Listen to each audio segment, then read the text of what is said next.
Có nằm mơ cũng không ngờ tới, Hứa Thanh vừa mới khai mở Huyền Diệu Thái, một đao liền hạ gục nhanh chóng tu sĩ Nhất Hỏa Lão Làng, trận tiếp theo đã lập tức đụng độ Nhị Ngưu. Chào mừng các bạn đã quay trở lại với review 5 phút Pro. Ngay bây giờ, hãy đến với phần xem trước cực hấp dẫn của tập 28 Hoạt hình Quang Âm Chi Ngoại. Nhận nhiệm vụ gặp phục kích, thần binh giáng thế, giải cứu sinh tử, Hứa Thanh đại chiến Nhị Ngưu, bạn có tin nổi không?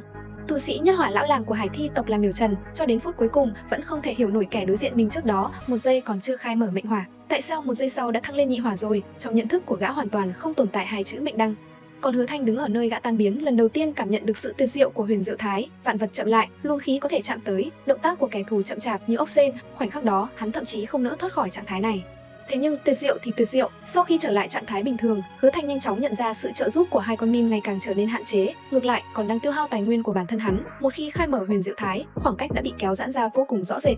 Nghĩ đến đây, Hứa Thanh không nói lời thừa thãi, chỉ lạnh lùng buông một câu, thời gian dành cho các ngươi không còn nhiều nữa. Hai thứ nhỏ bé kia nhìn vào uy thế còn sót lại, sau khi hắn vừa nghiền nát đối thủ, cuối cùng cũng thực sự cảm nhận được mối đe dọa từ sự tiêu vong. May mắn thay trên chiến trường có đủ dưỡng chất, Du Linh Tử thôn phệ linh năng của pháp khí, chiếc bóng thôn phệ dị chất, cả hai đều đang âm thầm tiếp cận ranh giới đột phá. Trở về đại doanh, Hứa Thanh mới phát hiện ra chiến cục đã hoàn toàn mất kiểm soát, pháp khí oanh tạc như sấm, trung khu trận pháp điên cuồng vận chuyển, trên bầu trời cao hàng ngàn tu sĩ đang hỗn chiến. Và điều khiến người ta nghẹt thở nhất chính là cuộc đối đầu giữa những kẻ cấp cao, cảm giác áp bức đó khiến ngay cả thần hồn cũng phải run rẩy theo. Đó không phải là chiến trường mà hắn có thể tham gia, Hứa Thanh quả quyết chuyển hướng, tìm kiếm nhiệm vụ phù hợp để tích lũy quân công cho mình. Một nhiệm vụ hỗ trợ di tản đã thu hút sự chú ý của hắn. Tại Trân Châu đảo nằm gần hướng đại lục Vọng Cổ, đệ tử Nhị Phong và Ngũ Phong trong lúc bố trí trận pháp và cấm chế đã bị Hải Thi tộc bao vây, đang vô cùng cần rút lui. Hứa Thanh nhận lấy nhiệm vụ và bước vào truyền tống trận. Nhưng hắn không ngờ rằng lũ Hải Thi tộc ở phía đối diện từ lâu đã trở nên khôn ngoan hơn, chúng lại phục kích ngay tại lối ra của truyền tống trận, chuẩn bị săn lùng những người đặt chân đến. Sự cẩn trọng được rèn luyện từ nhỏ đã cứu mạng Hứa Thanh một lần. Thiết Tiêm phóng vụt ra ngoài, Cấm Hải Long Kình bám sát theo sau, lập tức áp chế lối ra của trận pháp, ngăn chặn đối phương phá hủy lối thoát.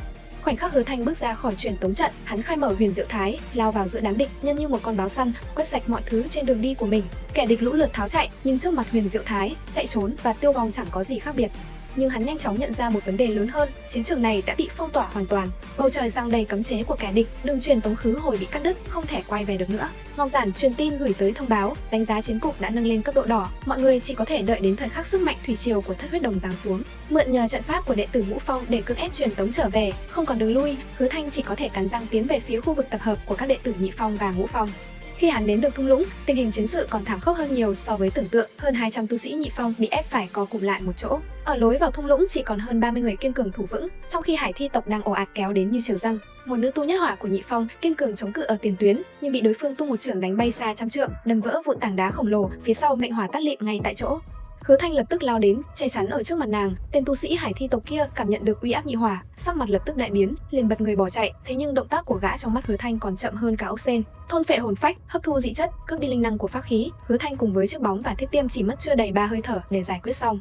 Các tu sĩ Nhị Phong ngơ ngác nhìn hắn chân, đặc biệt là các đệ tử Nhị Phong vốn hầu hết là nữ nhi. Hứa Thanh lúc đó tựa như một ngôi sao băng rực sáng giáng xuống từ bầu trời, lạnh lùng, chí mạng và tỏa sáng rực rỡ đến mức khiến người ta không thể rời mắt. Cố Mộc Thanh đứng ngây người tại chỗ, nàng làm sao cũng không thể ngờ được rằng người từng có cùng cảnh giới với mình ngày trước, giờ đây đã đứng ở một độ cao mà nàng có ngước nhìn cũng không thể chạm tới. Ngay lúc mọi người còn đang ngơ ngác, sức mạnh thủy triều cuối cùng cũng giáng xuống, trận pháp truyền tống được khởi động. Hứa Thanh quay, người chuẩn bị dẫn đội ngũ rút lui, bỗng một luồng kim quang xé rách không trung lao tới, sắc bén vô cùng xuyên qua từng lớp khói lửa. Những người khác hoàn toàn không nhìn rõ quỹ đạo đó, chỉ có Hứa Thanh nhìn thấy bóng dáng ẩn sau lớp bạch bào, uy áp nhị hỏa khai mở toàn bộ, tốc độ nhanh đến mức kinh người. Kẻ đó cho dù có che giấu dung mạo, thay đổi khí tức, nhưng góc độ ra chiêu, nhịp điệu bước chân, thậm chí cả những động tác nhỏ, vô ý khi xé gió lao đi, Hứa Thanh chỉ nhìn một cái là nhận ra ngay, đó chính là Nhị Ngưu. Hắn nắm chặt Thiết Tiêm, ánh mắt chăm chú khóa chặt luồng kim quang kia, phía sau hắn là truyền tống trận sắp sửa đóng lại, còn phía trước là bóng hình quen thuộc, không thể quen thuộc hơn. Nhị Ngưu rốt cuộc là đã bị chuyển hóa rồi, hay lại đang thực hiện một kế hoạch động trời nào khác? Trận chiến này ai có thể cười đến cuối cùng, không một ai biết câu trả lời, thế nhưng ai nấy đều biết rằng chiều hướng của cuộc chiến này phức tạp hơn rất nhiều so với những gì thể hiện bên ngoài. Có người dùng mệnh đăng để phá vỡ nhận thức thông thường, có người lại dùng lớp ngụy trang để xé toạc cục diện chiến đấu. Hứa Thanh vừa mới đánh bại một vị tu sĩ lão làng, chớp mắt đã phải đụng độ với người đồng đội điên rồ mà hắn tin tưởng nhất. Trận chiến này rốt cuộc là đang đánh kẻ địch hay là đang tự đánh quân mình, không một ai biết cả. Để cảm ơn tất cả những đạo hữu đã yêu thương và ủng hộ đứa con tinh thần thứ hai của mình, hôm nay review 5 phút sẽ spoil một chút diễn biến bùng nổ trong thời gian tới nhé. Bạn có biết Hứa Thanh đã thu về bao nhiêu lợi ích sau trận chiến với Hải Thi tộc không?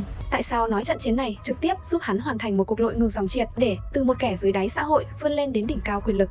Kể từ khi Thất Huyết Đồng tuyên chiến với Hải Thi tộc, trận chiến này đã kéo dài dòng dã hơn 1 năm trời. Cuối cùng, cuộc chiến chỉ dừng lại khi Thất Tông Liên minh cưỡng ép đình chiến, Hải Thi tộc buộc phải cúi đầu nhận thua và chịu bồi thường, chỉ riêng khoản bồi thường đã lên tới 80 tỷ linh thạch. Thất Huyết Đồng từ sớm đã lập ra quy củ, chiến tích của các đệ tử tham chiến phải đợi đến khi Hải Thi tộc chuyển giao đủ khoản bồi thường cho tông môn thì mới phát thống nhất một lần. Hứa Thanh đã phải dồn nén phần thưởng suốt cả 1 năm trời, lần này toàn bộ tài nguyên đều được chuyển thẳng vào linh thạch tạp của hắn. Cảm giác này giống hệt như việc bạn tăng ca quần quật suốt cả năm, tiền thưởng cuối năm cứ bị trì hoãn, rồi bỗng một ngày đẹp trời, tất cả đều được thanh toán đầy đủ vậy. Hơn nữa, đây là những thứ do hắn thực sự liều mạng mà có được, điên cuồng nhận nhiệm vụ, điên cuồng quét sạch Hải Thi tộc, khai mở hết pháp khiếu này đến pháp khiếu khác. Cho nên khi phần thưởng vừa phát xuống, túi tiền của hắn lập tức căng phồng lên chưa từng có.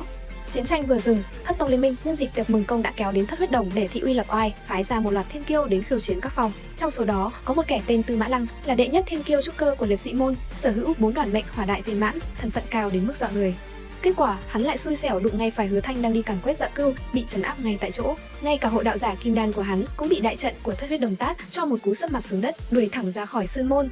Theo quy định của Bố Hung Ti, toàn bộ đồ đạc của những kẻ bị bắt giữ đều bị tịch thu xung công. Khi Hứa Thanh mở nhẫn chữ vật của hắn ra, đến một người vốn luôn trầm ổn như hắn cũng phải hít vào một ngụm khí lạnh, bên trong chứa tới 9,3 triệu linh thạch. Kim Cang Tông lão tổ ngay tại chỗ liền trợn tròn mắt hét lên, đây đâu phải thiên kiêu, đây rõ ràng là một phú hào đến từ vọng cổ.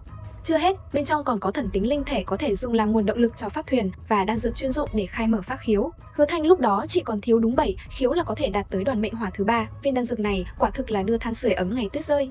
Nhưng thứ gây bùng nổ nhất lại là một mảnh sắt nhỏ liên tục tỏa ra dị chất nằm trong chiếc hộp gỗ đen ở góc phòng. Thứ này chính là mảnh vỡ của cấm kỵ pháp bảo. Kim Cang Tông lão tổ lập tức đổi giọng, đây không phải là phú hào nữa mà chính là thần tài sống đích thực.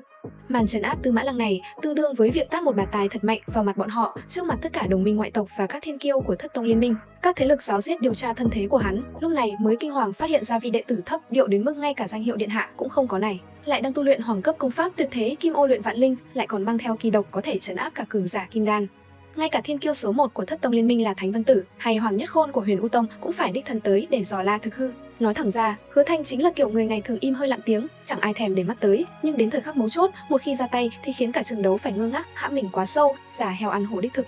Trước chiến tích đó, Lục Gia trực tiếp giao cho hắn quyền hạn chuyên biệt trong hành động càn quét Dạ Cưu, giao cho hắn thống lĩnh bộ hung ti của cả 7 ngọn núi. Một đệ tử tuần tự bình thường lại được phá cách đề bạt, hiệu lệnh cho toàn bộ bộ hung ti của tông môn. Sự tín nhiệm này, biết bao nhiêu người có sống mòn cả đời cũng không bao giờ có được. Bên cạnh đó, hắn còn nhận được tiền chia hoa hồng từ cảng khẩu, đây là nguồn thu nhập lâu dài, đều đặn như dòng nước chảy xiết. Trước khi chiến tranh nổ ra, hắn đã giao quyền khai thác cảng khẩu cho Trương Tam đã tận dụng việc trưng dụng thời chiến để xây dựng cảng khẩu lên.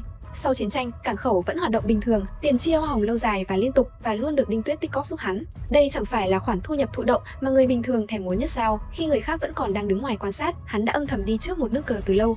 Bạn xem linh thạch, trí bảo, danh tiếng, quyền lực, thu nhập thụ động, Hứa Thanh chỉ qua một trận chiến đã thu về trọn vẹn toàn bộ. Người khác tham chiến là để nhận một khoản phần thưởng, còn hắn tham chiến là trực tiếp hoàn thành một cuộc lội ngược dòng triệt để từ đáy lên đến đỉnh cao. Nói cho cùng, mà lội ngược dòng của Hứa Thanh cũng mang cùng một đạo lý, giống như số mệnh của những người bình thường chúng ta, phú quý từ trước đến nay chỉ dành cho những người dám chiến đấu, dám gánh vác. Hắn dám liều mạng chiến đấu trên chiến trường, dám một mình xông pha hiểm cảnh để tranh giành cơ duyên, dám đứng trước đám đông đối đầu trực diện với những đối thủ có thân phận cao hơn mình rất nhiều. Trước khi cơ hội đến, hắn đã tự rèn luyện bản thân thành người có đủ khả năng để nắm bắt lấy nó. Vì vậy, chúng ta cũng đừng chỉ mải ngưỡng mộ người khác đổi đời sau một đêm. Những người trông có vẻ đột nhiên gặp vận may kia, đa phần đều là ở những nơi không ai nhìn thấy, đã tự mình cắn răng gánh vác suốt một thời gian rất dài từ trước đó. Video cũng dài rồi, bây giờ thì xin chào và hẹn gặp lại các bạn nha.